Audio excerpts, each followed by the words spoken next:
నమస్కారం అండి పాస్టర్ గారు. అదే ప్రైజ్ ఇందాక కాల్ ప్రైజ్ కాల్ కాల్ చేశారండి. చెప్పండి. అవునవునండి. నేను ఆ వీడియో చూసాను. ఏది ఆ! మీకు కాల్ చేసి అందుకే కాల్ చేశాను సార్ మీకు. ఓకే అండి. ఆ! చాలా చిన్నప్పటి నుంచి చాలా వేదన పడ్డారని విన్నాను. వేదన కాదులెండి. మీ అమ్మగారు చాలా ఇబ్బంది పడ్డారు. కానీ నాకు అక్కడక్కడ కొద్దిగా ఇబ్బంది అనిపించిందండి. ఎక్కడండి? అంటే అక్కడ జరిగింది మీ అమ్మ చాలా ఇబ్బందులు పడుతూ ఉన్నట్టు, మళ్ళీ తర్వాతనేమో మిమ్మల్ని చాలా భక్తితో పెంచింది.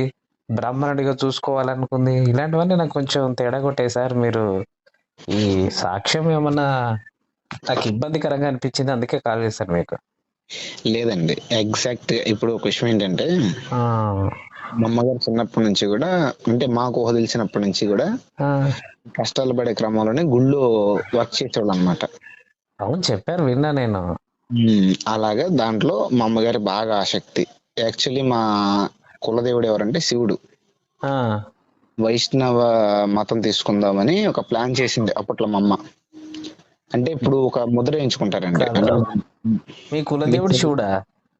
కులానికి సంబంధించిన దేవుడు శివుడు. ఆ! అయితే ఒక ముద్ర వేయించుకుంటారు ఎక్కడ? మామూలుగా భుజం మీద. ఆ! అదేదో సంథింగ్ నాకు మర్చిపోయాను, చాలా సంవత్సరాలు కదా. ఆ! అలా చేద్దామని చాలా చేసింది. ఆహా! ఈ ఇక ముద్రలు ఏయించుకునే వాళ్ళు శైవులు ఏసుకుంటారా? వాళ్ళు అనుకుంటాను, నాకు గుర్తులేదండి. యాక్చువల్లీ ఏంటంటే నాకు అంటే చాలా బిజీ షెడ్యూల్ వల్ల నాకు కొంచెం తక్కువ మర్చిపోయాను చాలా విషయాలు నేను. ఆ! సో అలా చాలా చేసింది. ఇక నన్ను కూడా ఇలా పెంచింది. అంటే యాక్చువల్లీ మా కమ్యూనిటీలో కూడా చాలా మంది మామూలుగా పూజారులు ఉన్నారు గుళ్ళల్లో. ఆహా! మా చుట్టాల్లోనే ఉన్నారు. అచ్చా! సో ఏంటంటే అలా చెయ్యాలని ప్లాన్ చేసింది మా అమ్మగారు. ఆహా! కానీ నాకు తెలిసి శైవులు ఏయించుకోరు సార్. వైష్ణవులు ఏయించుకుంటారు. ఇది నారాయణ్‌ని ఆరాధించే వాళ్ళు ఈ దాన్ని సహస్రనామం అంటారు. ఈ భుజం మీద ఇక్కడ వేయించుకుంటారు. ఈ శైవులు కాదండి అది. ఏమో నాకైతే చెప్తున్నా కదండి, ఆ! ఎగ్జాక్ట్ అయితే నాకు గుర్తులేదు. రెండవది సహస్రాయనం తీసుకున్న వాళ్ళు ఎవరు కూడా సరే ఓకే. ఇక మీకు తెలీదంటారు కాబట్టి వదిలేసి. అయితే ఇక్కడ నాకు ఎక్కడ ఇబ్బంది అనిపించిందంటే, మీ ఉమ్. అమ్మగారు చిన్నప్పుడు చర్చికెళ్ళి ప్రేయర్ చేసుకుంటేనే చర్చిలో ఒకరోజు పడుకోగానే దేవుడొచ్చి ఒళ్ళో బిడ్డను పెట్టాడన్నాడు చూడు. చర్చిలో కదండి, ఇంట్లోనే. అంటే అదే ఆమె జస్ట్ చర్చికి వెళ్ళింది ఫస్ట్ టైం. అలా వెళ్తే అదే చెప్పారు. అక్కడ వెళ్ళిన తర్వాత మళ్ళీ ఇక్కడ ఎందుకొచ్చింది? అంటే మీరే వెళ్ళిందంటే ఈవిడ కన్వర్ట్ అవుదామని వెళ్ళలేదు కదండి. ఇప్పుడు ఈవిడ ఎందుకు వెళ్ళిందంటే ఆ! ప్రెగ్నెన్సీ అంటే గర్భసంచిలో ఈవిడికి ప్రాబ్లం ఉందంట అప్పట్లో. హ్మ్.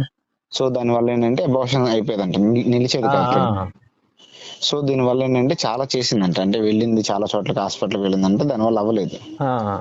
ఆగిపోయేసరికి ఎన్నో ప్రయత్నాలు చేసి విఫలం అయిన తర్వాత ఎందుకో ఫస్ట్ టైం వెళ్ళాలనిపించిందంట ఆ! చర్చ్కి. అదే. అప్పుడు వెళ్తే జస్ట్ అంటే ఎవరో ఒక ఆవిడ యేసుప్రభు సేవకి ఇస్తాను పిల్లల్ని అంటే ఆ ఈమెకి కూడా ఏమనిపించిందంటే సేవకి ఇస్తే ఒకవేళ పుడతారేమో అనిపించిందంట. ఆ! సో దాని వల్ల ఏంటంటే అప్పుడు అలా అనుకుంది, అంటే మొక్కుకుంది. ఆ! ఇంకా అసలు యాక్చువల్ అప్పుడు ఏం తెలియదు, ఆహా! ఫస్ట్ టైం చర్చికి కదా వెళ్ళింది. అదే. అలా మొక్కుకుంటే ఆ తర్వాత ఒక 2-3 వారాలు చర్చికి వెళ్ళిందంటే తర్వాత ఇలా కళ వచ్చినప్పుడు ప్రెగ్నెన్సీ కన్ఫర్మ్ అయిన తర్వాత మానేసింది. ఆ! ఎందుకంటే ఊరుకోరు కదండి ఇంట్లో, అప్పుడు మా నాన్నగారు హిందూ కదా. అవునా! అలా. అదే. నేను అక్కడ విన్నా అదే తిరుమల వెళ్ళటాలకి ఇంట్లో తీసుకొచ్చి ఇది మా పనిముట్లు వాడారంటే ఎవడన్నా చేతబడి చేశారు అని కూడా విన్నాను. అవునవును, తిరుమల వెళ్ళిన తర్వాత మాకు చేతబడి చేశారు. ఆ! ఇక తర్వాత కొంచెం ఎఫెక్ట్ చూపించింది. అంటే తిరుమల కొండ మీద ఏంటంటే కొంచెం మా అమ్మగారి ప్రవర్తన కొద్దిగా మార్పు వచ్చింది. ఆ! వచ్చిన తర్వాత ఏమైందంటే ఇక అప్పటి నుంచి ఇక బాగా బీభత్సంగా ఇంట్లో గొడవ, మామూలుగా ఆవిడ ఒంటి మీదకి అలా రావటం అలా జరిగిందనమాట. ఆహాహా! ఎవరొచ్చిర్రు? ఈ ఏదో క్షుద్రం పాలించి ఆవిడ ఎవరో చేసినందుకు మీకు తేడా వచ్చి అక్కడెళ్లారు. మరి ఎలా అవును. తగ్గింది ఆవిడకి? తర్వాత నేను ప్రేయర్ చేసినప్పుడు, అంటే నేను దేవుణ్ణి నమ్ముకున్న తర్వాత, నేను బైబిల్ కాలేజీకి వెళ్ళిన తర్వాత ఓహో! నువ్వు పుట్టిన తర్వాత జరిగిందా మళ్ళీ ఇది? ఆహా ఆ! అదేమో ఇప్పుడు ఫస్ట్ మా అమ్మగారు అంటే నాకు వీడియో చూసినప్పుడు మొదటగా ఆవిడదే వినిపించింది అందుకని. లేదండి. ఫస్ట్ మా అమ్మగారు ఏంటంటే వివాహం కాకముందు, అంటే వివాహం అయిన కొత్త మేము పుట్టక ముందు అనమాట, వివాహానికి ముందు. ఆ! అది మా అమ్మగారి ఇది. ఇప్పుడు ఈ చేతబడి ఇవన్నీ ఏంటంటే మాకు మేము పుట్టిన తర్వాత అనమాట. అచ్చా! ఆహా! అమ్మగారు వదిలేసి ఎప్పుడైతే సిచ్యువేషన్లు వచ్చినాయో అప్పుడు ఇట్లా ఆమెకి హెల్త్ ఇష్యూస్ రావడం, ఫ్యామిలీ అంతా భయంకరంగా ఇలా పీడించబడతాం. ఆ!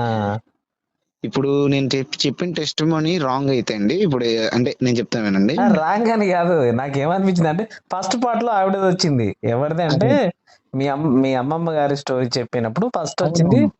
తర్వాత అంటే ఏమైందంటే మీ అమ్మగారి అంటే ఎడిటింగ్ ప్రాబ్లమ్స్ ఉండొచ్చు, వాళ్ళు కట్ చేసినప్పుడు వెనక లేదు, ముందు. అంటే నేను నా వెర్షన్ లో చెప్పాను కాబట్టి, అంటే నా అదే వెర్షన్ ఏంటంటే నాకు నాకు అంతకు ముందు జరిగింది తెలియదు కదా. అవునవును. మాకు ఇక్కడ నుంచి స్టార్టింగ్. రెండోది ఏంటంటే ఇప్పుడు నాకు తెలిసింది మా అమ్మగారు ఎలా మారారంటే అప్పుడు అలా గుర్తొచ్చింది. అంటే ఇప్పుడు ఎప్పుడైతే చావు బతుకుల్లో ఉందో అప్పుడు యేసుప్రభు జ్ఞాపకం వచ్చి ఆ తర్వాత మారింది అనమాట. ఆహా, ఓకే ఓకే.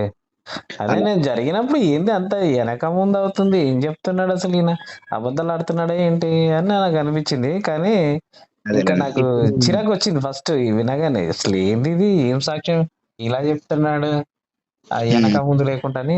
నాకు అసలు అమ్మమ్మ అంటున్నాడు, అమ్మగారు అంటున్నారు, మళ్ళీ ఈయనను బ్రాహ్మిన్స్ ఒక 40 మంది బ్రాహ్మిన్స్ తీసుకెళ్లి పూజారులు అంటున్నాడు. అసలు ఎక్కడెక్కడికి పొంతన లేకుండా పోతుంది. నాకు అదేంటో చాలా అదేలేండి. చాలా గడిబిడిగా ఉంది ఆ సాక్ష్యం. నాకు ఆ వెనక ముందు అని సరే, ఒక నెంబర్ ఉంది కదా, కాల్ చేసి కనుక్కుందాం అసలు ఏం జరిగింది అనేది.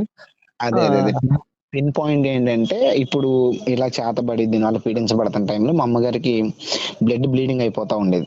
అవును చెప్పారు అది కూడా. ఆ టైంలో ఇప్పుడు అవి చేసినవి గుర్తొచ్చినాయి ఈవిడకి. ఆహాహాహా. అప్పుడు ఇలా చేశాడు కదా దేవుడు, ఒకసారి ఆయన దగ్గరికి వెళ్తే మరలా నాకు ఏదైనా మీ జరిగిద్దేమో అని. చర్చ్ ఎక్కడయ్యా? తెనాల దగ్గర అండి. తెనాలి దగ్గర గుంటూరా? అవునండి. Okay okay. కానీ మీరు చెప్పేటప్పుడు, ఏదన్నా చెప్పే విధానంలో చెప్పేటప్పుడు కొద్దిగా నిజానికి దగ్గరగా ఉండేటి చెప్పండి. అబద్ధాలు చెప్పడం వల్ల ఏమవుతుందంటే చాలా మంది అబద్ధాలు అనుకొని దేవుడికి చాలా ఇబ్బందికరమైన పరిస్థితులు వస్తాయి. మీరు చెప్పే సాక్ష్యాలన్నీ దొంగ సాక్ష్యాలను ఒక పక్క ట్రోల్స్ చేస్తున్న సందర్భంలో మీరు ఇలాంటివి చెప్తే ఎంత బాధ కలిగిస్తుంది చెప్పండి. ఓకే, నేను ఒక విషయం చెప్తానండి ఫ్రాంక్ గా మీకు. చెప్పండి. ఇప్పుడు నేను చిన్నప్పటి నుంచి తిరిగిన ఊర్లోనే ఉంటున్నాను ప్రెసెంట్. ఆ, పరిచర్య కూడా ఇక్కడే. ఆ, ఇప్పుడు నన్ను ఫాలో అయ్యే వాళ్ళందరూ కూడా మా ఊర్లో వాళ్ళే. ఆ, ఇప్పుడు మీకంటే నేను తెలియదు. ఆ, నేను కనుక ఇప్పుడు నన్ను ఫాలో అయ్యే వాళ్ళలో యేసుప్రభుకి వ్యతిరేకులు ఉన్నారు, బ్రాహ్మిన్స్ ఉన్నారు, పూజారులు ఉన్నారు. వీళ్ళు కూడా ఇప్పుడు మీరు ఏదైతే విన్నారో వాళ్ళు కూడా విన్నారు ఇది ఆల్రెడీ. బ్రాహ్మిన్స్ కూడా మారారా నీ సాక్ష్యాలు విని? మారడం పక్కన పెట్టండి, ఆ. వింటారు కదండి. ఇప్పుడు నేను ఉన్నానండి, ఒక నేను బ్రాహ్మణ్ తెలిసిన నంబర్ ఇస్తారా నాకు? పోనీ నువ్వు మీరు చేసిన వాళ్ళ దగ్గర ఎవరన్నా బ్రాహ్మణ్ నంబర్ ఇస్తారా? ఇప్పుడు కాదండి, మేము చేసింది దాదాపు 2013 ఆ టైంలో. మీ వయసు ఎంత అండి? ఇప్పుడు నా వయసు 25 అండి. ఆ, ఒకసారి ఏదో మంత్రం చెప్పారు, మళ్ళీ ఒకసారి చెప్తారా సార్, విందాం కొంచెం. దాంట్లోనండి పర్లేదు, ఒక విషయం చెప్తానండి. ఒకసారి ఒకసారి చెప్పారా అది? నేను పాపకర్మానం అదే బాగుంది సార్, విందామని. ఆ అదేనండి, మంత్రం ఎక్కడ చదివారు, ఏడు చదివిందో విందామని ఒకసారి. నేను ఒక విషయం చెప్తానండి. నేను అలాగనే వింటాను. నాకు ఒకసారి ఒక మంత్రం చదివి ఒకసారి మరొకసారి చెప్పారా ప్లీజ్? ఎందుకండి అవసరం లేదండి, ఫోన్ లో లేదండి, మీరు చాలా అద్భుతంగా ఉంది. ఆ మంత్రం ఎక్కడుందో నేను దొరికితే నాకు ఇంతవరకు దొరకలేదు సార్, నాకు ఎక్కడ ఆ ఓకే. మంత్రం మాత్రం మీరు ఒకసారి ఎప్పుడైనా చెప్పండి. గుడికి వెళ్తారండి? మామూలుగా మీరు ఎప్పుడైనా గుడికి వెళ్ళినా మీ ఇంట్లో ఎవరైనా పూజ నేను నేను పక్కా హిందువుని, నేను కట్టర్ హిందువుని.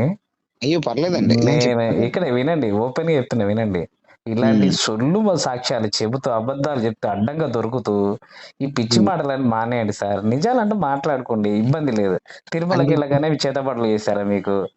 ఏం మాట్లాడతారు అంత పనికి మళ్ళా మాటలు? అలా ఎందుకండి కదండి, అలా ఇప్పుడు ఏంటి, అలా చెప్పాను కాదు. కదా మీకు. అబద్ధాలు ఇప్పుడు నీకు మీ అమ్మ సంవత్సరం చేయించుకుంటే కాలుస్తారు, ఒంటి మీద భుజాల మీద వేస్తారు చక్రాలు, శంఖ చక్రాలు వేస్తారు భుజం మీద. వాళ్ళు నేను వైష్ణవులు అంటారు. చెప్తున్నానండి, అది నేను కూడా దాని తెలియదు గురించి నీకు, అది కూడా తెలియదు. అదే దాన్ని నేను పట్టుకొని మా చెప్తాను అమ్మ కదండి. పక్క శివ భక్తురాలు అంటావు. ఎర్రిపుకు నేను మాటలు ఎందుకయ్య బాబు మీకు, నేను ఎర్రిపుకు నేను లంచోడగా. చెప్తుంది అది కాదండి, నేను నాకు అది ఇచ్చిన తెలియదని కూడా చెప్పాను. గుద్ద పోసుకొని ఉంటే ఈ పనికి మన లంచోడక, ఇంకా సిగ్గు లేకుండా మళ్ళీ అబద్ధాలు ఆడతావు. సొల్లు మీ మాటలు, నీతి కబుర్లు, పనికి మన మీ లంచోడకలు మీ అంతా. ఇంట్లో వాళ్ళు మీ ధర్మం మీకు ఇదే నేర్పిస్తుందా? ధర్మం అంటే గుద్దలదంత లంచోడక. ఏమ్మా ఎందుకు రా అబద్ధాలు? ఆ దేవుళ్ళని ఎవ- కించపరుచుకుంటూ ఎవరు ఆడారండి పనికి అబద్ధాలు? మళ్ళా నీ ఏంట్రని మీ శివ భక్తులకు వైష్ణవులకు తేడా తెలియదురా? నేను నారాయణుడికి తెలియదని కదా చెప్పింది. నువ్వు తెలియనప్పుడు గుద్ద మూసుకొని కూర్చోవాలి, భయ్ చెప్పొద్దు. నేను దాని గురించి చెప్పలేదు కదా మీకు దాంట్లో. ఎర్రిపుకు నా కొడక, ఇంకా సిగ్గు లేకుండా మళ్ళీ మాట్లాడుతున్నావు. నేను చెప్పాను. సిగ్గులేదు నా కొడక. చెప్పే అన్ని సొల్లు మాటలు ఎందుకు ఈ సాక్ష్యాలు పెట్టి తీసుకొచ్చి అబద్ధాలు ఎంతమందిని ఇట్లా అమాయకులైనా మారుస్తారు.